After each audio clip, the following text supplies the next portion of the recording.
करने वाले हैं लगभग 7 से 8 इंपॉर्टेंट स्टॉक्स, उनसे जुड़ी इंपॉर्टेंट बातें, अपडेट्स, कुछ नॉलेजेबल पॉइंट्स, कुछ आपके डाउट्स, सारी चीज़ें यहाँ पे कवर हो जाएगी। तो चलिए स्टार्ट कर लेते हैं। सबसे पहले तो आज के दिन आपको पता ही है कि हमारा जो फोकस था सबसे पहले आईटी स्टॉक्स के ऊपर था, बिकॉज एसेंचर के नंबर्स हम लोग को कल के दिन देखने को मिले, जो कि दुनिया की नंबर 1 आईटी सर्विसेज वाली कंपनी देखने को मिल जाती है। और जैसे उनके नंबर यहाँ पे आ गए तो ये कोई नई बात नहीं है। जब भी इनके नंबर आ जाते हैं, कितने भी अच्छे क्यों ना हो, गिरावट तो हम लोग को यूजुअली देखने को मिल ही जाती है। तो 4 से 4.25% की गिरावट एसेंचर में हम लोग को देखने को यहाँ पे मिली थी। एंड उसके बाद जैसे कि आपको पता ही है, जो सेकंड नंबर की जो आईटी सर्विसेज वाली कंपनी आ जाती है दुनिया की, अगर हम बात करें, वो थी टीसीएस। तो टीसीएस में क्या परिणाम देखने को मिलेगा आज के दिन, ये ज़्यादा इंटरेस्टेड था देखने के लिए। तो टीसीएस में हम लोग को ज़्यादा गिरावट तो फिलहाल तो देखने को यहाँ पे मिली नहीं है, केवल 0.33%, मतलब एकदम नॉर्मल सी चीज़ है। ठीक है। देन अगर हम लोग बात करें उससे भी ज्यादा फोकस में कौन से स्टॉक थे, तो इन्फोसिस था, क्योंकि इन्फोसिस का एडीआर कल के दिन 0.3% गिरावट के साथ क्लोजिंग यहाँ पे दी थी। सो इन्फोसिस की अगर हम लोग आज के दिन की बात करें तो हम कह सकते हैं 0.5% की गिरावट देखने को मिली है। वो भी आखिरी क्षण में हम लोग को बाजार गिरते हुए देखने को मिला, आधे घंटे में, तब ये गिरावट हम लोग को देखने को यहाँ पे मिली है। एंड विप्रो की अगर हम लोग बात करें तो विप्रो भी हम कह सकते हैं कि आज के दिन इनफैक्ट हरे निशान में यहाँ पे रहा, क्योंकि कल के दिन अगर बात करें विप्रो भी 2% यहाँ पे गिरा था। सो अगर हम लोग देखा जाए overall performance, net performance almost same ही रहता है यहाँ पे। तो एसेंचर के नंबर के बाद हम यहाँ पे कह सकते हैं अभी आईटी कंपनीज के रिजल्ट देखना बहुत ज्यादा इंटरेस्टिंग फैक्टर यहाँ पे बन चुका है। सो रिजल्ट की अगर हम लोग बात करें तो ज्यादा टाइम बचा भी नहीं, अभी सितंबर यहाँ पे खत्म हो ही जाएगा, अक्टूबर में हम लोग को इनके नंबर्स देखने को यहाँ पे मिल जाएंगे। सो कल के दिन भी ये वाला पॉइंट मैंने आपको बताया था कि ये चीजें चलती रहती है, प्लस माइनस यहाँ पे होता रहता है, इससे कोई अपने पोजीशंस को मॉडिफाई करता नहीं रहता है। बट यस, एक ओवरव्यू लेने के लिए इन चीजों के ऊपर फोकस हम लोग यहाँ पे रखते हैं। नेक्स्ट हम लोग बात करेंगे बजाज फाइनेंस। यस, जब से इन्होंने यहाँ पे फंड रेजिंग से रिलेटेड अनाउंसमेंट यहाँ पे किया है, तब से लेकर अभी तक हम लोग को बजाज फाइनेंस में अच्छा ही परफॉर्मेंस देखने को यहाँ पे मिला है। सो डेफिनेटली यहाँ पे अगर फंड रेजिंग हो जाते हैं, जो कि हो ही जाएगी, कोई ज्यादा दिक्कत की बात नहीं है। 5 अक्टूबर को यहाँ पे बोर्ड की बैठक है। ठीक है। एंड बताया जा रहा है 8 से 10 हजार करोड़ का बड़ा फंड रेजिंग यहाँ पे हो सकता है।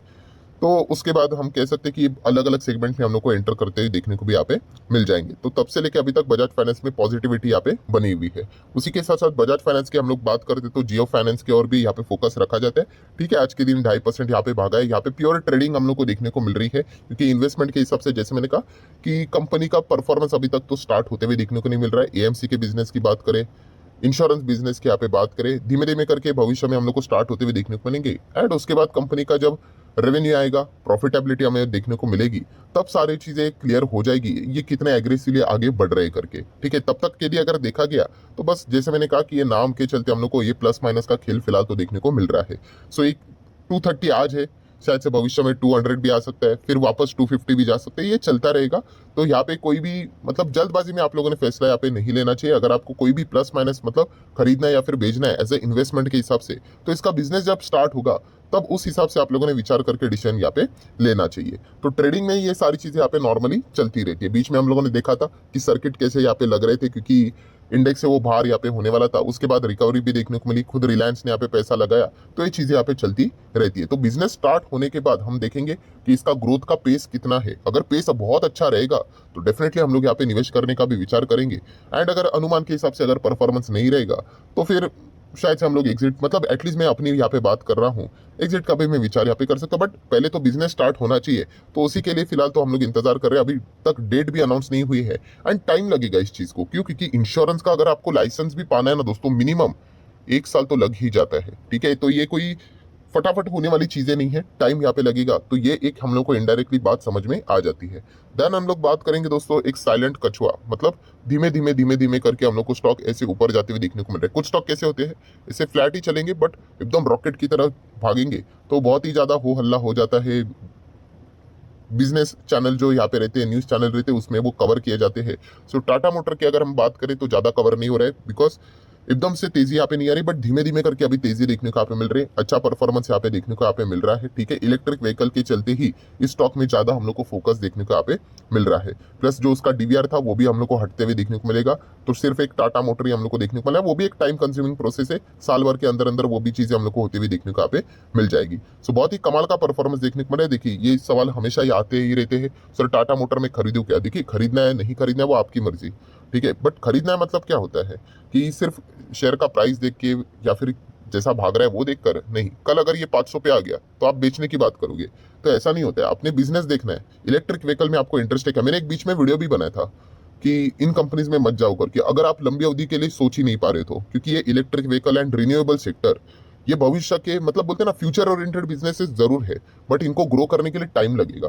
ठीक है, अभी आप रोड के ऊपर भी अगर आप एक राउंड मार के आ जाओ, क्या आपको इलेक्ट्रिक व्हीकल इजीली नजर आती है? इजीली नहीं दिखेगी, मुश्किल से आपको एक आध दो तीन चार मतलब मुश्किल से आपको हरे रंग की जो नंबर प्लेट रहती है वो देखने को यहाँ पे मिल जाती है। सो इसको ग्रो करने के लिए बहुत टाइम यहाँ पे लगने वाला है। अगर आपको उस बिजनेस मॉडल के ऊपर भरोसा है इलेक्ट्रिक व्हीकल से रिलेटेड, तो आप बने रह सकते हो। बस हर कोई यहाँ पे निवेश करके इसीलिए बने रहता है कि बिजनेस को देखकर ही। अगर यहाँ पे बिजनेस में अगर आपको लगता है कि इलेक्ट्रिक व्हीकल मुझे कुछ खास नहीं, यहाँ पे लगता नहीं कि फ्यूचर में कर पाएगा, तो फिर आप निवेश करके कोई मतलब है ही नहीं। तो इस हिसाब से चीजों को देखा जाता है दोस्तों। बाकी तो चीजें क्या है, 600 500 400 600 ये प्लस माइनस होता रहता है। सो ईवी की अगर हम लोग बात करें दोस्तों, तो यस ये कंपनी बहुत अच्छा कर सकती है। सबसे बड़ा एडवांटेज क्या है? First mover advantage. इन्होंने बहुत जल्दी से ये थीम को पकड़ लिया। ठीक है, अभी तक अगर देखा गया तो पैसेंजर व्हीकल में पूरा जो मतलब मोनोपोली अभी भी देखने को मिल जाता है किसका? जो पेट्रोल डीजल सेगमेंट की बात करें, मारुति का ही देखने को मिल जाता है। जितने भी टॉप ब्रांड्स है आप देखोगे इंडिया के, अगर हम चेक करेंगे टॉप 10 सबसे ज्यादा पैसेंजर व्हीकल जो पेट्रोल डीजल की बेची जाती है वो मारुति की ही रहती है। ठीक है, टाटा मोटर बहुत ही हार्डली नंबर 10 11 पे यहाँ पे आता होगा सबसे ज्यादा सेल्स की अगर मैं बात करूँ तो। बट इलेक्ट्रिक व्हीकल में यस टाटा मोटर ने बाजी मार ली है। डेफिनेटली आगे आने वाली जर्नी बहुत चैलेंजिंग रहेगी, क्योंकि अभी तक कंपटीशन अभी उतना ज्यादा देखने को आप नहीं मिल रहा है, बट धीमे धीमे करके कंपटीशन बढ़ेगा, तब जाके समझ में आएगा कि ये एक्चुअल में कितना सस्टेन कर पा रहे करके। एटलीस्ट इनका जो टारगेट रहेगा, अभी कितना है मार्केट शेयर इनका? 70 प्लस जाता है, बीच में 85% गया था, क्योंकि कोई है ही नहीं ना, अकेले ही दौड़ रहे हैं। तो भविष्य में ये जरूर फोकस रखेंगे कि 50 प्लस मार्केट शेयर तो मेंटेन रखना है इलेक्ट्रिक व्हीकल सेगमेंट की बात करें तो। एंड सरकार भी इस थीम को क्या कर रही है? डायरेक्टली ना इनडायरेक्टली सपोर्ट भी कर रही है। ठीक है, बीच बीच में हम लोगों ने स्टेटमेंट भी देखे थे नितिन गडकरी जी की ओर से कि अगर आप गाड़ी बनाना बंद ही कर दो डीजल, वरना टैक्स लगाना पड़ सकता है, जीएसटी बढ़ाना पड़ सकता है करके। तो ये लॉन्ग टर्म की अगर हम लोग बात करें तो डेफिनेटली ये थीम हम लोग को सही जाते हुए देखने को यहाँ पे मिल सकती है। मतलब क्या है पूरा कि आप इस सेगमेंट को मतलब इस हिसाब से विचार करना चाहिए। मैं बार बार आपको बोल चुका हूँ, ये देखिए इसको कट ही कर दो, ये कोई सेंस की बात ही नहीं है। ठीक है, प्राइसिंग क्या होता है? अभी आप एक एग्जाम्पल ले लो, एमआरएफ का शेयर 1 लाख का था, आज देखिए 1,10,000 का है, 10,000 बढ़ गया। तो ऐसा नहीं होता कि 1 लाख का हो गया मतलब वो बूढ़ा हो गया करके, नहीं, उसका बिजनेस देखो, बिजनेस में दम है ना, 10 लाख का भी हो जाएगा। समझ रहे हो? तो यही चीज हमें यहाँ पे देखना होता है कि कंपनी कर क्या रही है। अगर कंपनी अच्छा काम कर रही है तो परफॉर्मेंस यहाँ पे चलता रहेगा। नेक्स्ट अभी हम लोग बात करेंगे दोस्तों, सेम वही चीज, मदरसन सुमी